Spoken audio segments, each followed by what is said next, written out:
यह इस ऐतिहासिक कहानी का दूसरा और आखिरी भाग, पार्ट 2 है। इस भाग की कहानी का नाम है रज़ाकारों को धूल चटाना और वीर शहीदों का बलिदान।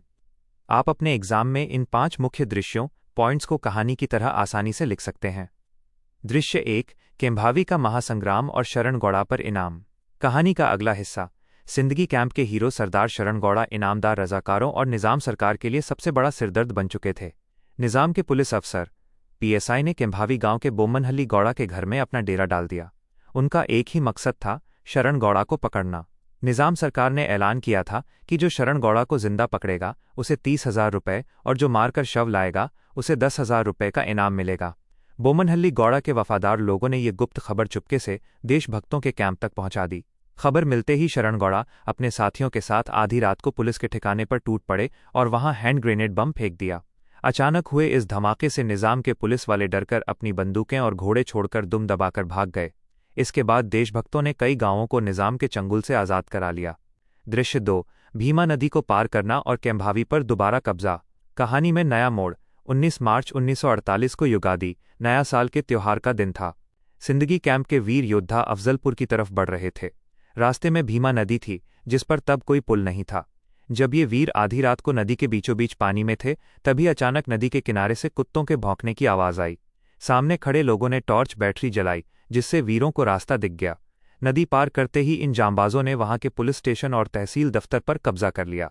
इसके बाद अगस्त 1948 में देशभक्तों की इस सेना ने केम्भावी में एक पहाड़ी पर चढ़कर वहां के सरकारी ठिकाने पर ताबड़तोड़ बम बरसाए।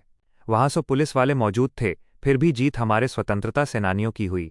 दृश्य 3, तालीकोट कैंप और गुरिल्ला युद्ध। एक और मोर्चा। कलबुर्गी के पास एक और मशहूर कैंप था, तालीकोट कैंप, तालीकोटे कैंप। इसके कमांडर थे सुरपुर के बैरिस्टर राजा वेंकटप्पा नायक। राजा वेंकटप्पा नायक ने निज़ाम की सेना को धूल चटाने के लिए पहली बार गिरिल्ला युद्ध नीति, अचानक छिपकर हमला करने की तकनीक का इस्तेमाल किया।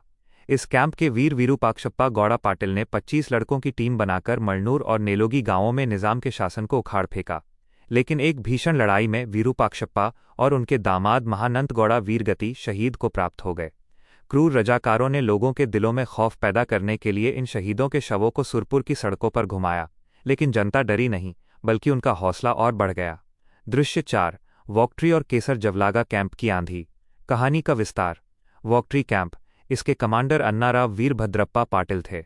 इस कैंप के वीरों ने चिटगुप्पा और भालकी में निज़ाम सरकार के टैक्स दफ्तरों, करोड़गिरी नाका को आग लगा दी। उन्होंने इलाके के ताड़ी, शराब के पेड़ों को काट दिया ताकि लोग शराब पीना छोड़ें और आज़ादी के आंदोलन से जुड़ें। केसर जवलागा कैंप, इसके कमांडर डीबी कलमणकर थे। इस कैंप के वीरों ने पड़सावलगी गांव में रजाकारों से सीधी लड़ाई लड़ी और 3 खतरनाक पठानों को मारकर उनकी पिस्तौलें छीन लीं। 8 अगस्त 1948 को इन वीरों ने अफजलपुर और जावरगी के 75 गांवों में भारत का तिरंगा झंडा फहरा दिया। दृश्य 5, दुधनी कैंप, जय हिंद कैंप और अंतिम विजय। कहानी का अंत, क्लाइमैक्स। दुधनी कैंप को जय हिंद कैंप भी कहा जाता था, जिसके कमांडर गुरु भीमराव पाटिल थे। इस कैंप के 100 से ज़्यादा लड़कों ने निज़ाम के इलाके पर 19 बार बड़े हमले किए और 20 रज़ाकारों को मार गिराया। इस लड़ाई में कमांडर शिवराय और काशीराव चिम्मलगी जैसे वीर शहीद हुए।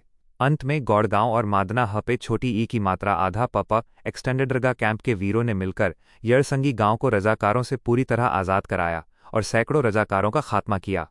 विजयदशमी, दशहरा के दिन, महागांव के अन्नाराव पाटिल भी लड़ते लड़ते शहीद हो गए। एग्जाम के लिए क्विक समरी, निष्कर्ष। इन गढ़ी शिविरों, बॉर्डर कैंप्स के सशस्त्र संघर्ष और जनता के भारी विरोध को देखकर भारत के लौह पुरुष सरदार वल्लभ भाई पटेल बहुत प्रभावित हुए। आखिरकार निज़ाम को सीधा करने के लिए उन्होंने 13 सितंबर 1948 को भारतीय सेना को आदेश दिया। सेना ने ऑपरेशन पोलो, पुलिस एक्शन चलाया और मात्र 5 दिनों के अंदर हैदराबाद और कलबुर्गी को हमेशा के लिए आज़ाद कराकर भारत का हिस्सा बना दिया। शॉर्ट नोट्स के लिए ये नाम याद रखना भाई। 1, शरणगौड़ा इनामदार पर इनाम, जीवित लाने पर 30,000 और शव पर 10,000 रुपये। 2, राजा वेंकटप्पा नायक, तालीकोट कैंप में गेरिल्ला युद्ध की शुरुआत की। 3, केसर जवलागा कैंप, 75 गांवों में तिरंगा फहराया। 4, सरदार वल्लभ भाई पटेल, जिनकी बदौलत 5 दिन के पुलिस एक्शन से हैदराबाद आज़ाद हुआ। Best of luck.